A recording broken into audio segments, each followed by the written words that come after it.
All right, guys. Want to answer some quick questions because I got some really good ones. And also share with you an email I got from Tom after emailing him actually. All right, so I got this great question from PMG's, and you remember here. He wanted to know if I'm doing anything different from Project 2014. I'm still doing it.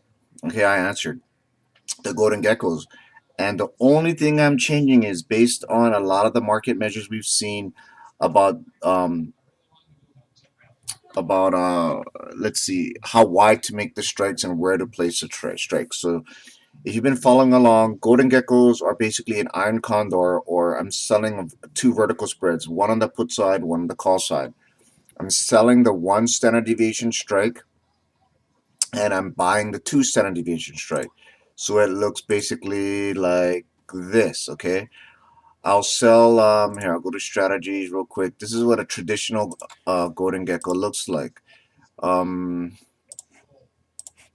okay, it'll look like this. Well, let me zoom out. All right. Let me clear this real quick. Okay, make it clear. So this is what it looks like. I'm selling the one standard deviation put and a one standard deviation call. You can put them at the same time or separately, but I'm buying the two standard deviation call right here and the puts, right? See this two standard deviation line for the new people?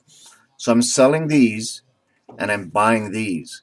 So everywhere is green. This is where I place my bet. I'm betting that I make money as long as the SPY stays in this range right here. Okay, and I don't want it to go outside this range. I don't even want it to finish in the middle. But basically, this is like selling this is a synthetic strangle. What a strangle is if you, because this is an IRA account and you can't do naked calls in naked position in an IRA account. So by buying the wings, see this bird right here? By buying the wings, they're talking about the wings over here. This is the body. These are the wings, right? So by buying the wings, two standard deviation out to the brokerage house, it's basically like a naked strangle, but they let you do it.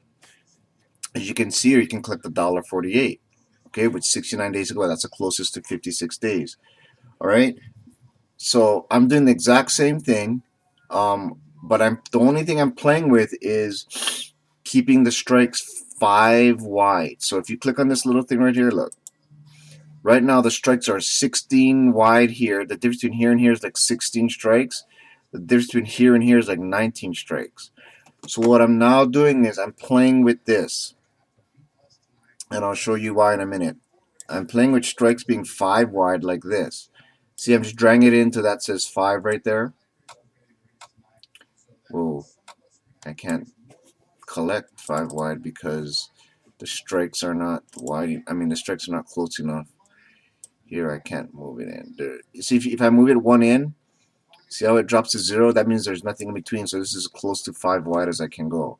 All right, so the strikes between here and here are 5 wide, and I'm still sitting close to the 170 deviation line, and I can collect 61 cents.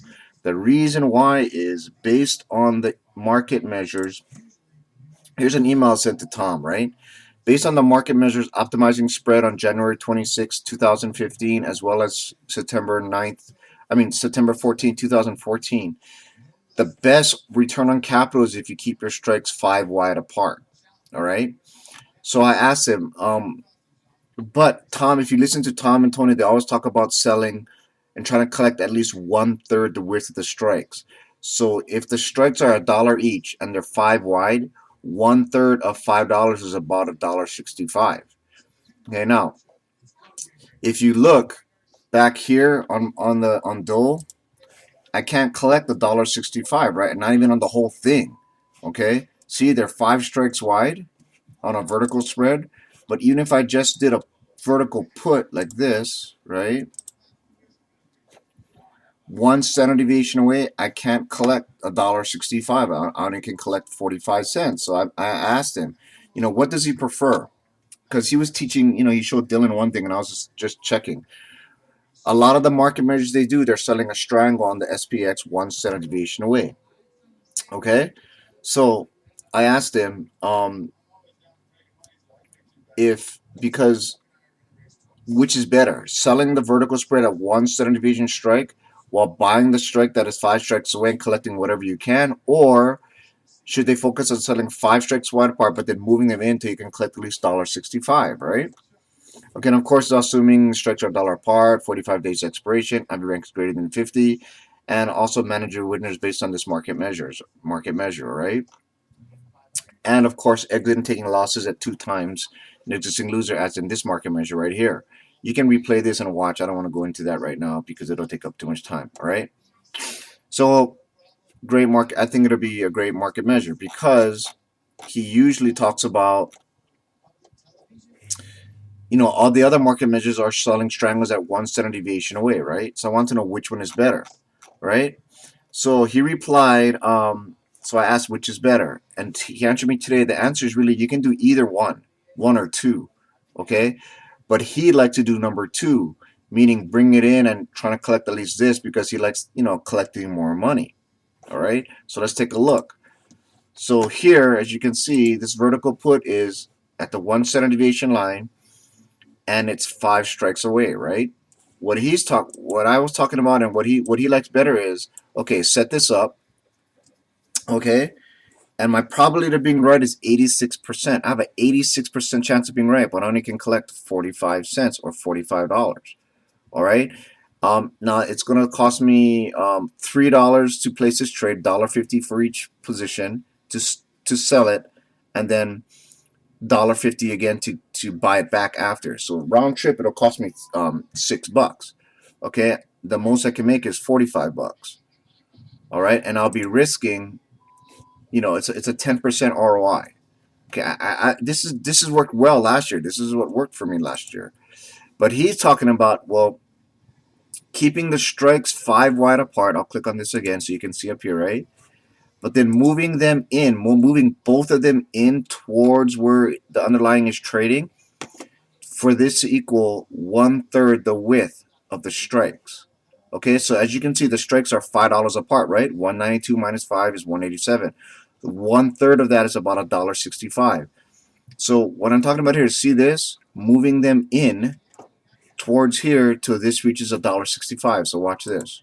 Keep on going, keep on going. Okay, but look how close you're gonna get. Now remember, this is 41 days left to expiration. See, look, it's trading at 205. I'm sorry, 205, and I'm already at 201.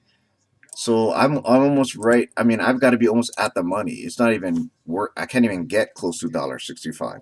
So you can maybe make it at 40%. So what I mean by that is, take a look. $5 wide times that by 0.40.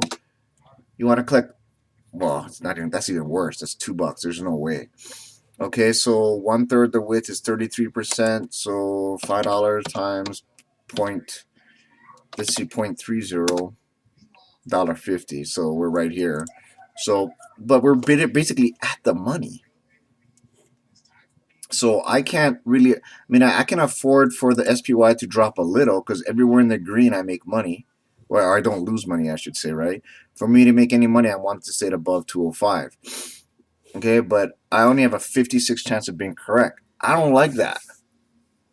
Okay.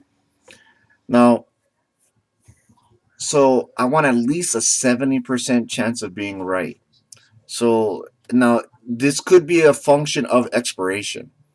All right, because right now I have my settings set where I'm only showing only show regular expirations, not weeklies. Okay, that's what I have it set to.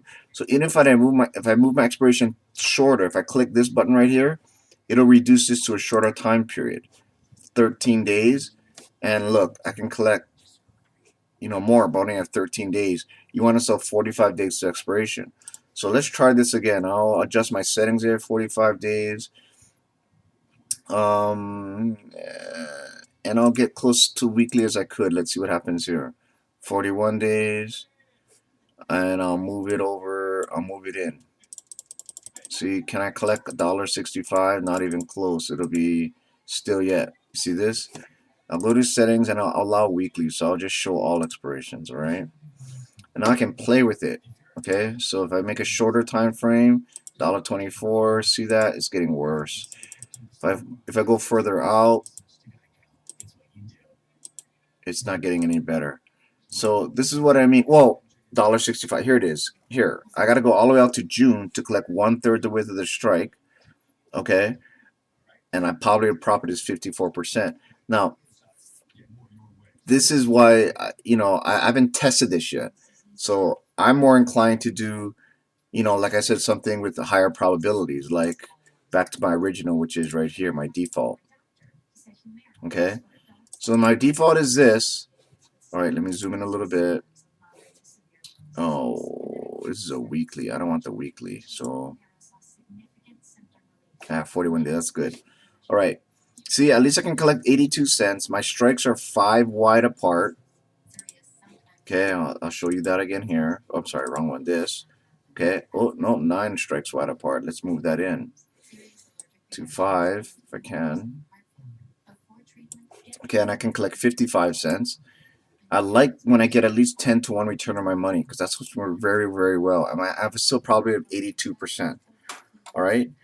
You never want to go below 70, I think. So the reason why I'm doing it, I like keeping it 5 strikes wide apart as the market measures showed up here.